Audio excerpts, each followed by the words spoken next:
ಆತ್ಮೇರೆ ನಮಸ್ಕಾರಗಳು. ಮಕ್ಕಳ ಸಾಹಿತ್ಯ ಕೃತಿಯ ಅವಲೋಕನ 22ನೇ ದಿನ 22ನೇ ಕೃತಿಯನ್ನು ಇವತ್ತು ಪರಿಚಯ ಮಾಡ್ತಾ ಇದ್ದೇನೆ. ನಾನು ನಿಮ್ಮ ಶಂಕರದೇವರು ಹಿರೇಮಠ. ಮಕ್ಕಳ ಸಾಹಿತ್ಯ ಕೃತಿಗಳ 22ನೇ ದಿನದ ಇವತ್ತು 22ನೇ ಕೃತಿಯಾಗಿ ಶ್ರೀ ಸಿದ್ದನಗೌಡ ಬಿಜ್ಜೂರ್ ಸರೂರ್ ಅವರ ಉಚ್ಚೆಳ್ಳಪ್ಪನ ರಂಗಂ ಪಠ್ಯಂ ಈ ಕೃತಿಯನ್ನ ಇವತ್ತು ನಿಮಗೆ ನಾನು ಪರಿಚಯ ಮಾಡ್ತಾ ಇದ್ದೇನೆ.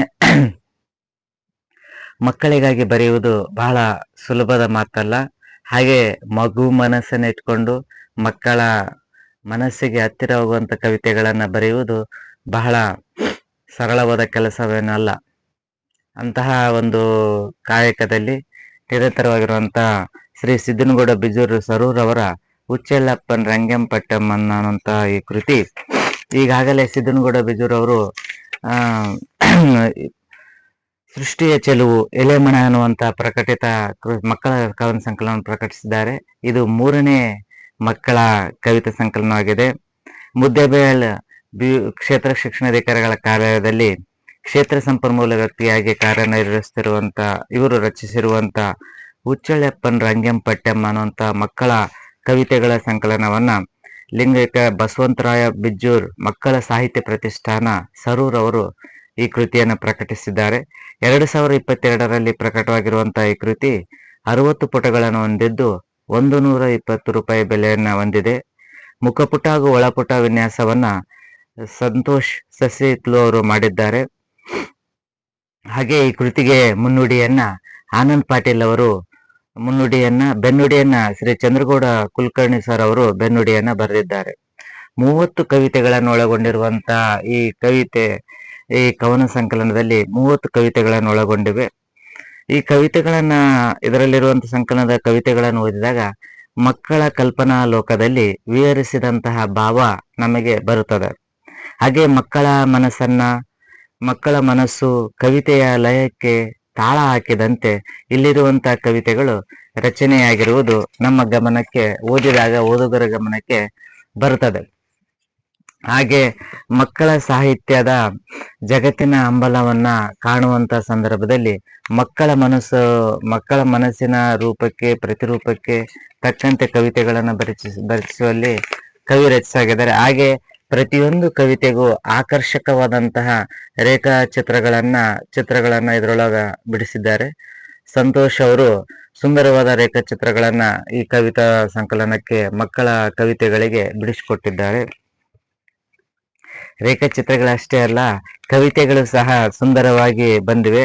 ಈ ಶೀರ್ಷಿಕೆಯಾಗಿರುವಂತ ಉಚ್ಚೆಳ್ಳಪ್ಪನ್ ರಂಗಂ ಪಠ್ಯಂ ಅನ್ನುವಂಥದ್ದು, ಇವನು ಊರಿನಲ್ಲಿರುವಂತ ಸಾಮಾನ್ಯ ಮನುಷ್ಯ, ಅನಾಥ, ಯಾರದೇ ಮನೆ ಇರಲ್ಲ, ಸದಸ್ಯರಿರಲ್ಲ. ಆದರೆ ಊರಿನ ಜನನೇ ಅವನಿಗೆ ಊಟ ಆಹಾರ ಮತ್ತು ಬಟ್ಟೆಗಳನ್ನ ಕೊಟ್ಟು ಸಾಕ್ತಾ ಇರ್ತಾರೆ.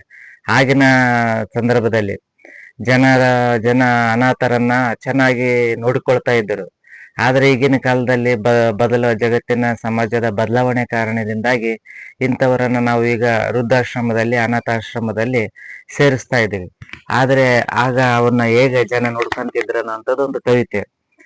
ಉಚ್ಚೆಳ್ಳಪ್ಪನ್ ಹುಚ್ಚಂತರನೆ, ಹುಚ್ಚ ಮಾತ್ರ ಅಲ್ಲ, ರಿಜ್ಜಿಂ ರಂಜಿಸ್ತಾನೆ ಊರಿನ ಮಕ್ಕಳನ್ನೆಲ್ಲ, ಎಡಗೈ ಬಲಗೈ ಸೊಂಟಕ್ಕೆ ಬಡಿದು ಬಾರಿಸ್ತಾನೆ ಡೊಳ್ಳು, ರಂಗಂ ಪಠ್ಯಂ ನಾದದ ಗುಲ್ಲು ಗುಲ್ಲು, ಪಿ ಪಿ ಪಿ ಪಿ ಉತ್ತಾನೆ ಬೆರಳನ್ನು ಮುಂದೆ ಮಾಡಿ, ಕೈಯಲ್ಲೇನೆ ಕೊಳಲು ಮಾಡೇ ಬಿಡ್ತಾನೆ ಮೂಡಿ, ಡಬ್ ಡುಬ್ ಬಡಿತಾನವನು ತೊಡೆಯ ತಬಲ ಮಾಡಿ, ಕುಣು ಬಾರಿಸ್ತಾನೆ ಹೊಟ್ಟೆ ಹಲಿಗೆ ಮಾಡಿ, ಹುಚ್ಚೆಳ್ಳಪ್ಪನ್ ತೊಟ್ಟಿಲ್ಲಪ್ಪ ಹೊಸ ಅಂಗಿ ಪ್ಯಾಂಟು, ಬೀದಿ ಬದಿಯ ಗೋಣಿ ಚೀಲ ತಟ್ಟೆ ಅವನ ಗಂಟು, ಹುಚ್ಚೆಳ್ಳಪ್ಪ ನಡೆಯುವುದಿಲ್ಲ ನಿಮ್ಮ ಹಾಗೆ, ಕೈಯನ್ನೂರಿ ಹೋಗ್ತಾನವನು ಮಂಗನ ಹಾಗೆ, ಕವಿತೆ ಕೇಳಿ ಹೋಗ್ಬಿಡ್ಬೇಡಿ ಹಾಗೆ ಮುಂದೆ ಸಾಗಿ, ಹುಚ್ಚೆಳ್ಳಪ್ಪನ್ ಹಸಿದ ಹೊಟ್ಟೆಗೆ ಅನ್ನ ಹಾಕಿ ಹೋಗಿ. ಈ ಕವಿತೆಯಲ್ಲಿ ಮಕ್ಕಳನ್ನ ರಂಜಿಸುವಂತಹ ಉಚ್ಚೆಳ್ಳಪ್ಪ ಪಿಪಿ ಹುತ್ತಾನೆ, ಹಾಗೆ ನಮಗೆ ಸೀದೆ ನಡೆಯೋದಿಲ್ಲ, ಹಾಗೆ ನಮ್ಮಂಗತೆ ಹೊಸ ಅಂಗಿ ಪ್ಯಾಂಟ್ ಹಾಕೋದಿಲ್ಲ, ಅವನು ಬೀದಿ ಬದಿಯಲ್ಲಿ ಬಿದ್ದಿರುವಂತ ಅಂಗಿಗಳನ್ನ ತೊಟ್ಕೊಂತಾನೆ. ಹಾಗೆ ಅವನು ಒಂದು ಗಂಟನ್ನ ಇಟ್ಕೊಂಡು ಹಳೆಯ ಸಾಮಗ್ರಿಗಳನ್ನ ಇಟ್ಕೊಂಡು ಹೋಗುವಂತ ಉಚ್ಚೆಳ್ಳಪ್ಪ ಇಂಥವನಿಗೆ ನೀವು ಕವಿತೆ ಕೇಳಿ ಹಾಗೆ ಹೋಗ್ಬಿಡ್ಬೇಡಿ, ಅವನಿಗೆ ಹೊಟ್ಟೆಗೆ ಸ್ವಲ್ಪ ಊಟ ಹಾಕಿ ಹೋಗ್ರಿ ಅನ್ನೋಂಥದ್ದನ್ನ ಕವಿತೆ ಸಾಮಾಜಿಕ ಕಳಕಳಿಯನ್ನು ಹೊಂದಿರುವಂತ ಒಂದು ಕವಿತೆಯನ್ನು ಕಾಣಬಹುದು. ಹಾಗೆ ಮತ್ತೊಂದು ಕವಿತೆಯಲ್ಲಿ ಸೂರ್ಯನಿಗೊಂದು ರಿಕ್ವೆಸ್ಟ್ ಅಂತ ಕವಿತೆಯಲ್ಲಿ ಸಂಡೆ ಇದ್ರು ಸರಿ ಹೊತ್ತಿಗೆ ಬರ್ತೀಯಲ್ಲೋ ಸನ್ನು, ದಿನಾನು ಬೇಗನೆ ಹೇಳಲು ಬೇಜಾರಾಗಲು ಇಲ್ಲೇನೋ, ನಿದ್ದೆ ಗಿದ್ದೆ ಮಾಡೋದು ಬಿಟ್ಟು ಎದ್ದೇ ಬಿಡ್ತೀಯ ಬೇಗ, ಬೆಳಗಿನ ಜಾವದ ಸಕ್ಕರೆ ನಿದ್ದೆಗೆ ತಂದೆ ಬಿಡ್ತೀಯ ಭಂಗ. ಬೆಳಗಿನ ಹೊತ್ತು ನಿನಗೇನ್ ಗೊತ್ತು ಅಮ್ಮನ ಬಾಯಿಯ ಬುಡುಬುಡಿಕೆ, ನಿದ್ದೆ ಬಿಟ್ಟು ಹೇಳೋದ್ರಂದ್ರೆ ನಮಗೂ ಬೇಸರ ಚಡಪಡಿಕೆ, ಪಾಕೆಟ್ ಮನಿ ಬೇಕಾ ಕೇಳು ಕೊಡ್ತೀನಿ ಒಂದು ಭಾಗ, ಸಂಡೇ ಮಾತ್ರ ಸುಮ್ನಿದ್ ಬಿಡು ನೀ ಬರ್ಲೇಬೇಡ ಬೇಗ, ಪ್ಲೀಸ್ ಕಾಣೋ ಹೇಳ್ದಂಗೆ ಕೇಳು ಒಂದೇ ಒಂದು ರಿಕ್ವೆಸ್ಟು, ಸಂಡೇಗೊಂದಿನ ಲೇಟಾಗಿ ಬಂದ್ಬಿಡು ಚಂದ್ರನಿಗಿಂತ ನೀನೇ ಬೆಸ್ಟ್. ಸಂಡೇ ಲೇಟಾಗಿ ಬಾ ಅಂತೇಳಿ ಸೂರ್ಯನಿಗೆ ಮಗು ರಿಕ್ವೆಸ್ಟ್ ಮಾಡೋದನ್ನ ಬಹಳಷ್ಟು ಮುಗ್ಧತೆಯಿಂದ ಸೂರ್ಯನಿಗೆ ರಿಕ್ವೆಸ್ಟ್ ಮಾಡುವಂತ ಒಂದು ಈ ಕವಿತೆಯಲ್ಲಿ ಲೇಖಕರು ಎಷ್ಟು ತಮ್ಮಲ್ಲಿ ಒಂದು ಮುಗ್ಧತೆಯನ್ನ ಕಾಪಾಡಿಕೊಂಡು ಬಂದಿದ್ದಾರೆ ಅನ್ನೋದನ್ನ ನಾವು ಈ ಕವಿತೆಯಲ್ಲಿ ನೋಡಬಹುದು. ಸಂಡೇ ಆಗ್ಲಿ ಮಂಡೇ ಆಗ್ಲಿ ಪ್ರತಿದಿನನೂ ನೀನು ಎಷ್ಟು ಬೇಗ ಬರ್ತಿ, ಆದ್ರೆ ಸಂಡೇ ಮಾತ್ರ ನೀನು ಲೇಟಾಗಿ ಬಾ ಅನ್ನುವಂತ ಈ ಕವಿತೆಯಲ್ಲಿ ಚಂದ್ರನಿಗೆ ನೀನು ಲೇಟಾಗಿ ಬಾ ಅಂತ ಹೇಳುವಂತ ಈ ಕವಿತೆಯನ್ನ ಸೂರ್ಯನಿಗೆ ಲೇಟಾಗಿ ಬಾ, ನಿನಗೆ ಬೇಕಾದ್ರೆ ಕೇಳು ನಾನು ನಿನಗೆ ಪಾಕೆಟ್ ಮನಿ ಕೊಡ್ತೇನೆ, ಆದ್ರೆ ನೀನು ಸಂಡೇ ಮಾತ್ರ ಲೇಟಾಗಿ ಬರಪ್ಪ, ಅಮ್ಮ ನನಗೆ ಬೇಗ ಎಬ್ಬಿಸ್ತಾಳ, ಹೋಮ್ವರ್ಕ್ ಮಾಡಿಸ್ತಾಳ ಅನ್ನೋಂತ ಒಂದು ವಿವರಣೆಯನ್ನ ಈ ಕವಿತೆಯಲ್ಲಿ ನಾವು ಕಾಣಬಹುದು. ಹಾಗೆ ಮತ್ತೊಂದು ಕವಿತೆ ಇಲ್ಲಿರುವಂತ ಬಹುತೇಕ ಕವಿತೆಗಳನ್ನ ಗ್ರಾಮೀಣ ಭಾಷೆಯಲ್ಲಿ ಹಾಗೂ ಮಗು ಭಾಷೆಯಲ್ಲೇನೆ ಬರೆಯುವಂತ ಪ್ರಯತ್ನವನ್ನ ಕವಿಗಳು ಮಾಡಿದ್ದಾರೆ. ಬೇವಿನ ಗಿಡದ ಬುಡದಲ್ಲೊಂದು ಭಾರಿ ದೊಡ್ಡ ಬಂಡೆ ಅದರಲ್ಲಿ ಏನ್ ಕಂಡೆ ಓ ದೊಡ್ಡದೊಂದು ಗುಂಡಿ, ಬೇವಿನ ಗಿಡದ ಬುಡದಲ್ಲೊಂದು ಭಾರಿ ದೊಡ್ಡ ಬಂಡೆ ಅದರಡಿ ದೊಡ್ಡದೊಂದು ಗುಂಡಿ, ಅದರಲ್ಲಿ ಏನ್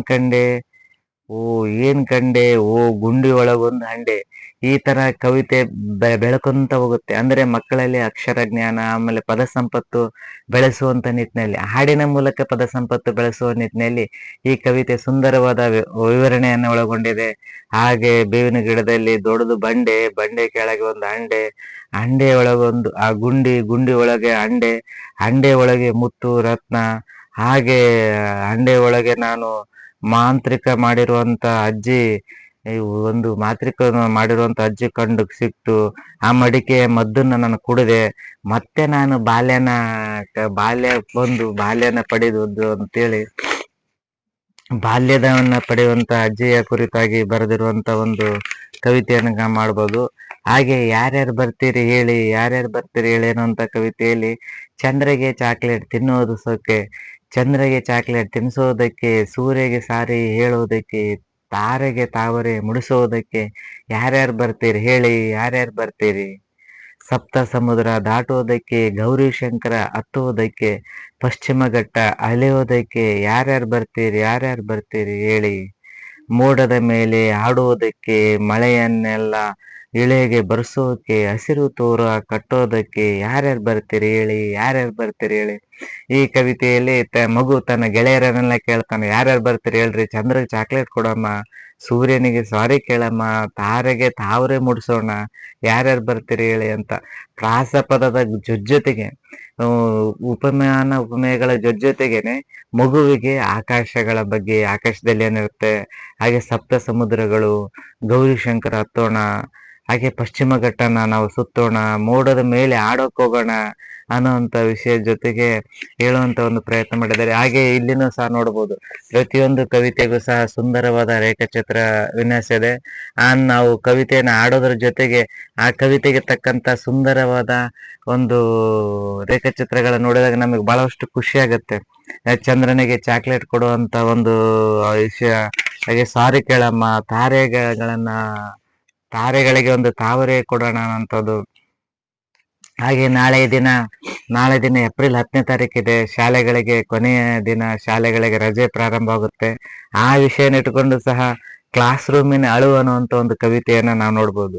ಏಪ್ರಿಲ್ 10ರ ಒಂದು ದಿನ, ಶಾಲೆಗೆ ರಜೆ ಕೊಡುವ ಕ್ಷಣ, ಕ್ಲಾಸ್ ರೂಮ್ ಒಂದು ಅಳುತ್ತಿತ್ತಪ್ಪ, ಸುರಿಸ್ತಾ ಸುರಿಸ್ತಾ ಕಣ್ಣೀರು, ಗಳಗಳ ಬಿಕ್ಕಿ ಬಿಕ್ಕಿ ಅಳುತ್ತಿತ್ತು, ಮೂಗ್ನೆಲ್ ಸುಂಬಳ ಸುರಿತಿತ್ತು, ಯಾರೇನಂದ್ರು ಗೊತ್ತಿಲ್ಲಪ್ಪ, ಪಾಪ ಕ್ಲಾಸ್ ರೂಮ್ ಅಳುತ್ತಿತ್ತು, ಯಾಕೋ ಗೆಳೆಯ ಮುದ್ದು ಮರಿ, ಯಾಕೋ ಯಾಕೋ ನಿನ್ಗೆ ವರಿ ಅಂತ ಅಂತ ಮಾತಾಡ್ಸಿಬಿಟ್ಟೆ, ಅಳುವ ಕ್ಲಾಸ್ ರೂಮ್ ಮೈಸೌರಿ. ಶಾಲೆಗೆ ಸೂಟಿ ಹೇಳ್ತೀರಿ, ನನ್ನನ್ನು ಒಂಟಿ ಮಾಡ್ತೀರಿ, ನನ್ಗೂ ಭಯ ಆಗ್ತತಪ್ಪ, ನೀವೇನ್ ಆರಾಮ್ ಇರ್ತೀರಿ, ಜೊತೆಯಲ್ಲಿ ಆಟ ಆಡೋರು, ಕರ್ಕೊಂಡು ಊಟ ಮಾಡೋರು, ನೀವೇ ಇಲ್ಲಂದ್ರೆ ಹೆಂಗಪ್ಪ, ಇನ್ನೆರಡು ತಿಂಗಳು ಬೋರಪ್ಪ ಅಂತ ಮತ್ತೆ ಅಳ್ತಿತ್ತಪ್ಪ, ಹೇಳಿದ್ದನ್ನೇ ಹೇಳ್ತಿತ್ತಪ್ಪ, ಏನ್ ಮಾಡ್ಬೇಕು ಏನ್ ಹೇಳ್ಬೇಕು ನನಗಂತೂ ತಿಳಿದಂಗಾಗೋಯ್ತು.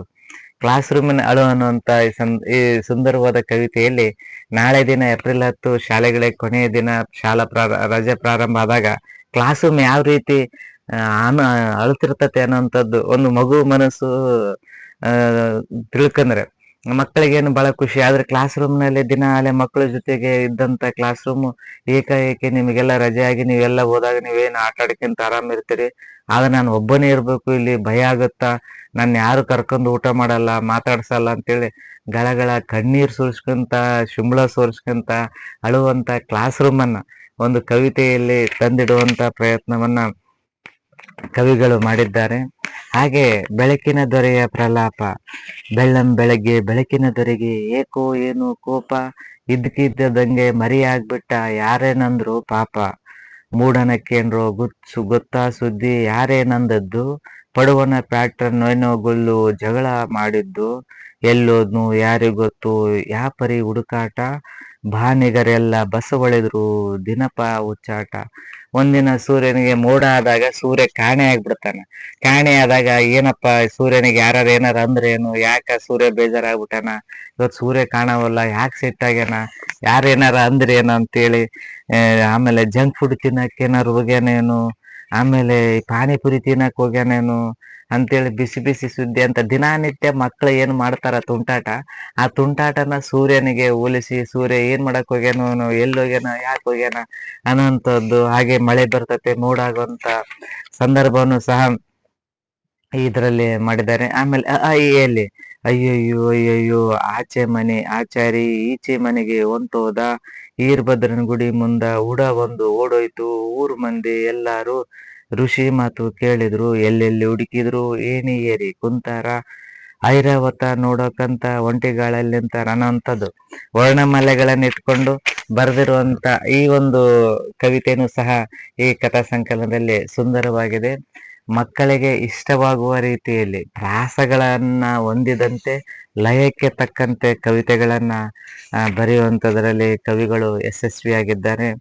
ಹಾಗೆ ಆ ಡ್ರೈವರ್ ಅಂಕಲ್ ಡೂರ್ ಡೂರ್ ಗಾಡಿ ಓಡಿಸೋರು, ಓಡೋ ಗಾಡಿ ನಡೆಸೋರು, ನಡೆಯೋ ಗಾಡಿ ಓಡಿಸೋರು, ಹಂಪ್ ಬಂದ್ರೆ ಬ್ರೇಕ್ ಹಾಕಿ ಮೈನೆ ಕುಳಿಸೋರು ಅನ್ನೋಂಥ ಒಂದು ಆಟೋದಲ್ಲಿ ಹೋಗುವಂತ ವಿದ್ಯಾರ್ಥಿಗಳು, ಆ ಆಟೋಗಳಲ್ಲಿ ನಡೆಯುವಂತ ಸನ್ನಿವೇಶವನ್ನು ಸಹ ಚಂದ್ರವಾಗಿ ಬರೆದಿದ್ದಾರೆ. ಹಾಗೆ ಚಂದಿರನಿಗೊಂದು ಬಣ್ಣದ ಅಂಗಿ ಅನ್ನುವಂತ ಕವಿತೆಯಲ್ಲಿ, ಬಾನ ಬೀದಿಯ ಬೆಳ್ಳನೆ ಚಂದ್ರ ಓಡುತ್ತಾ ಬಂದ ನೋಡಮ್ಮ, ಚಂದಮಾಮ ದಿನವೂ ಬೆಳ್ಳನೆ ಅಂಗಿಯ ತೊಡುವನು ಏಕಮ್ಮ, ಬಾಣಿನ ಬಯಲಲ್ಲಿ ಚಂದ್ರನ ನೋಡುವ ಆಸೆ ನನಗಮ್ಮ, ಸುಂದರ ಚಂದ್ರಗೆ ಬಣ್ಣದ ಅಂಗಿಯ ತೊಡುವ ಆಸೆ ಇಲ್ವೇನಮ್ಮ. ಈ ಕವಿತೆಯಲ್ಲಿ ಚಂದ್ರನ ನಾವೆಲ್ಲರೂ ಸಹಿತ ಚಂದಮಾಮ ಅಂತ ಅಂತೀವಿ, ಆದ್ರೆ ಈ ಕವಿತೆಯಲ್ಲಿ ಚಂದಮಾಮಗೆ ಯಾಕಮ್ಮ ದಿನಾಲೆ ಬಿಳಿ ಅಂಗಿನೇ ಹಾಕ್ಯಂಬರ್ತಾನ, ಕಲರ್ ಅಂಗಿ ಹಾಕಂಬರಲ್ಲ, ಅವನ್ ಚಂದ್ರನ ಅಮ್ಮ ಏನಮ್ಮ ಯಾಕೆ ಬಾಳ ಬಡಿವಿ ಏನು, ಯಾಕೆ ಅವ್ರಮ್ಮ ಚಂದ್ರಗ ಬಣ್ಣದ ಬಟ್ಟೆ ಕೊಡಲ್ಲ, ದಿನಾಲು ಒಂದೇ ಕಲರ್ ಬಿಳಿ ಅಂಗಿನೇ ಹಾಕ್ಯಂಬರ್ತಾನ, ಅವನಿಗೆ ನಾವು ಬಟ್ಟೆ ಕೊಡ್ಸೋಣ, ಅವನಿಗೊಂದು ನಾವು ಇಮೇಲ್ ಕಳಿಸೋಣ ಅಂತ ಹೇಳ್ತಾ ಚಂದ್ರನ ಕುರಿತಾಗಿ ಒಂದು ವಿಭಿನ್ನ ಕವಿತೆಯನ್ನ ಬರೆಯುವಲ್ಲಿ ಲೇಖಕರು ಸಿದ್ದನಗೌಡ ಬಿಜೂರ್ ಅವರು ಸಫಲರಾಗಿದ್ದಾರೆ. ಹಾಗೆ ಈ ಕೃತಿಯಲ್ಲಿರುವಂತಹ ಕವಿತೆಗಳು ಸುಂದರವಾಗಿ ಹಾಗೂ ಪ್ರಾಸಬದ್ಧವಾಗಿ ಆ ಗ್ರಾಮೀಣ ಭಾಷೆಯನ್ನ ಬಳಸ್ಕೊಂತ ಮಕ್ಕಳ ಮನಸ್ಸನ್ನ ರಂಜಿಸುವ ನಿಟ್ಟಿನಲ್ಲಿ ಇಲ್ಲಿರುವ ಕವಿತೆಗಳು ಯಶಸ್ವಿಯಾಗಿವೆ. ಹಾಗೆ ಆತ್ಮೀಯ ಸಾಹಿತ್ಯ ಪ್ರೇಮಿಗಳು ಹಾಗೂ ಮಕ್ಕಳ ಸಾಹಿತ್ಯ ಅಭಿಮಾನಿಗಳು ಸಾಹಿತ್ಯ ಕೃತಿಗಳನ್ನ ಕೊಂಡು ಓದುವ ಮೂಲಕ ವಿಶೇಷ ಸಂದರ್ಭದಲ್ಲಿ ಶಾಲಾ ವಾರ್ಷಿಕೋತ್ಸವ, ಮಕ್ಕಳ ಹುಟ್ಟುಹಬ್ಬದ ಸಂದರ್ಭಗಳಲ್ಲಿ ಸಾಹಿತ್ಯ ಕೃತಿಗಳನ್ನ ಮಕ್ಕಳಿಗೆ ಉಡುಗೊರೆಯಾಗಿ ಕೊಡುವ ಮೂಲಕ ವಿದ್ಯಾರ್ಥಿಗಳಲ್ಲಿ ಸಾಹಿತ್ಯ ಓದುವ ಅಭಿರುಚಿಯನ್ನ ಹೆಚ್ಚಿಸುವಂತ ಕೆಲಸವನ್ನ ಪಾಲಕರು ಹಾಗೂ ಶಿಕ್ಷಕರು ಮಾಡಬೇಕಂತ ಹೇಳ್ತಾ, ಇವತ್ತಿನ ದಿನ 22ನೇ ಮಕ್ಕಳ ಸಾಹಿತ್ಯ ಕೃತಿಗಳ ಅವಲೋಕನ ಸಂದರ್ಭದಲ್ಲಿ 22ನೇ ಕೃತಿಯನ್ನ ಪರಿಚಯ ಮಾಡುವ ಮೂಲಕ ಇವತ್ತಿನ ದಿನದ ಪರಿಚಯ ಸರಣಿ ಕಾರ್ಯಕ್ರಮವನ್ನ ಮುಗಿಸ್ತಾ ಇದ್ದೇನೆ. ಧನ್ಯವಾದಗಳು.